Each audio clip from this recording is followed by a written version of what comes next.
In recent years, the random and increasing appearance of enormous sinkholes around the city of Tshwane has unsettled residents and businesses. Derek Watts investigates what's behind the sinkholes and how they're affecting life in the area. More than 30 sinkholes have appeared in Centurion, Gauteng in the past year, swallowing buildings, roads and vehicles. Centurion and large parts of Gauteng are underlain by dolomite rock that over time becomes water soluble. Cavities develop underground, and with urban densification and climate change, massive sinkholes appear at random.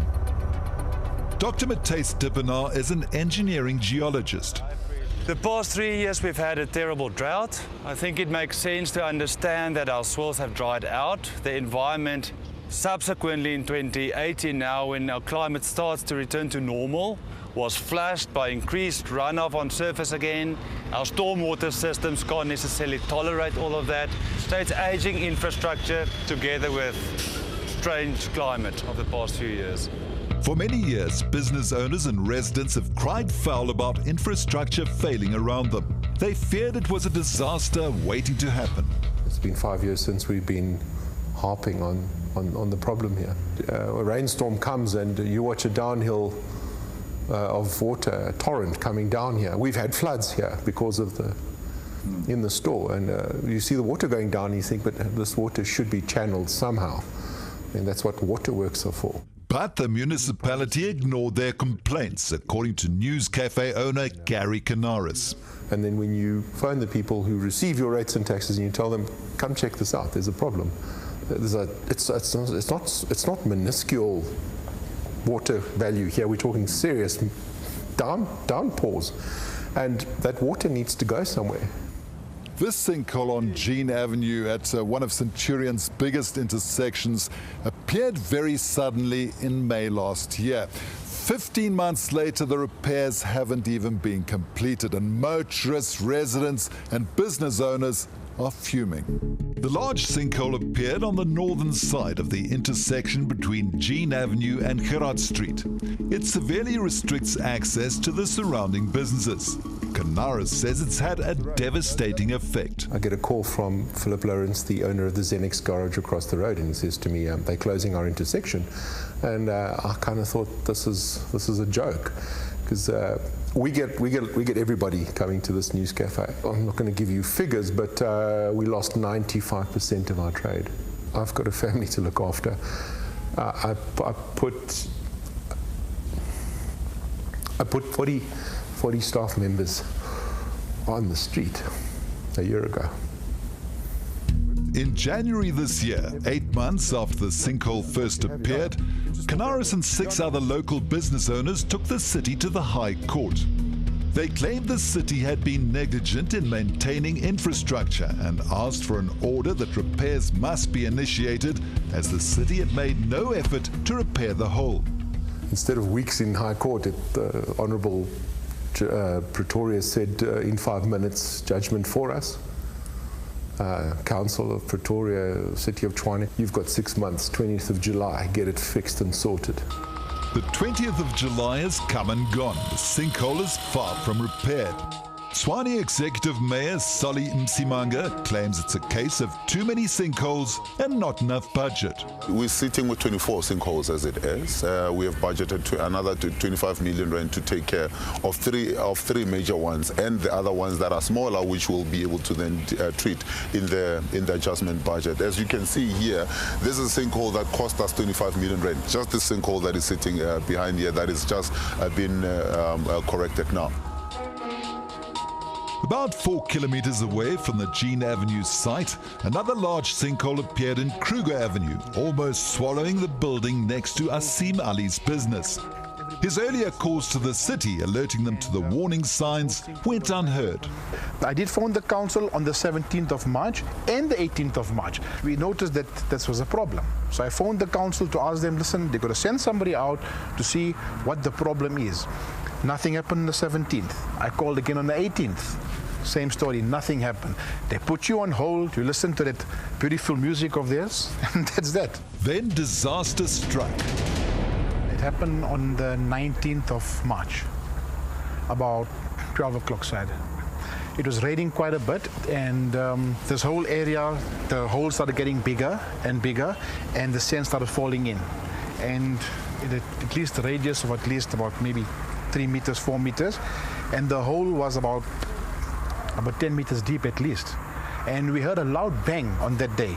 When we came out this building on the other side, the whole wall collapsed. And there was no one at that time to take care or to put a barricading or, you know. The council says they have no responsibility if the sinkhole appears on private property, and insurance doesn't always cover homeowners or business premises. So that leaves many people literally in no man's land. When the council came, when they've sent all the engineers and the whole lot of people, they said this, they're not going to repair, they're not doing anything, it's for our cost because it's private property, okay? They didn't help with nothing. But Msimanga says those affected by sinkholes must understand that various steps have to be taken before they can be repaired, and it all takes time and money. Because there's processes. You need to let the sinkhole settle, that's number one. Number two, you need to go through a bidding process. So it's not like a sinkhole appear today and tomorrow I'm already beginning to construct. The third thing is, as I said, you don't have funds readily available for things like this. This is a 25 million rand job that we didn't have 25 million. You are accused of not ensuring that there's enough drainage and in fact causing some of these sinkholes. Well, we do take that. I mean, it's something that we've inherited, and this is why I'm saying I'm telling you of things that we are already doing since we came into office. I mean, the budget, we've quadrupled the budget, as I said. We've already started replacing pipes to ensure that we have little or no leaks that are taking place within our pipes. Laudium is built on the western side of the Centurion Dolomite belt. It was like an earthquake, yes. It was like moving exactly. We could just hear a big bang and things just falling into that hole there.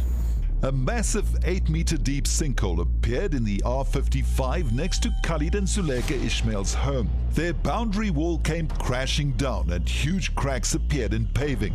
When the incident took place a few days later, the mayor, the MEC, Mr. Soli Masimango, they were all here to comfort us, and we felt very comfortable when they told us that don't worry, everything will be sorted out, we will take care of you guys. To date, the only response that the Ismails received from council was a letter ordering them to evacuate their home. They sent us a letter to say that we should vacate because they are not responsible if anything has to happen to the house. And they gave us a time frame. If I'm not mistaken, I think it was between 24 and 48 hours to move out. And then when our lawyers approached to say that on whose expense, everything was on our expense. With no insurance to cover the cost, the Ismails are taking legal action against local and provincial government.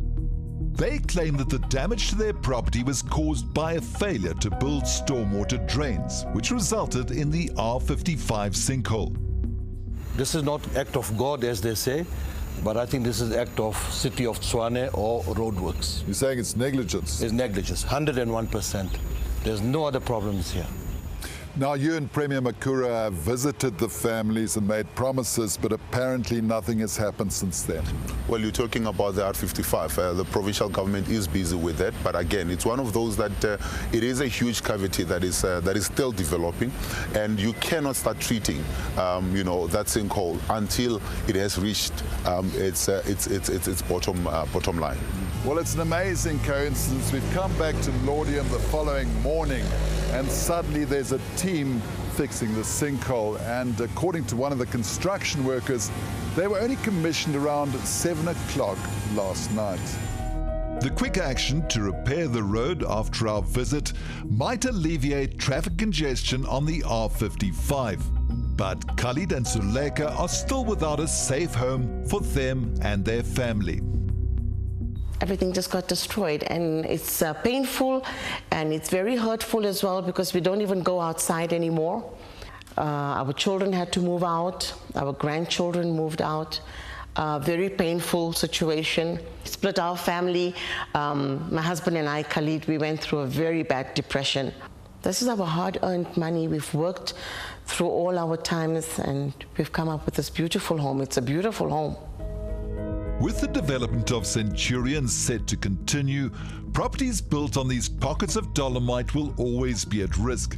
But it might not all be doom and gloom. Proper building regulation, infrastructure maintenance and advanced technology could secure a happy ending for residents. With the competence we have geologically, we can quantify the risk.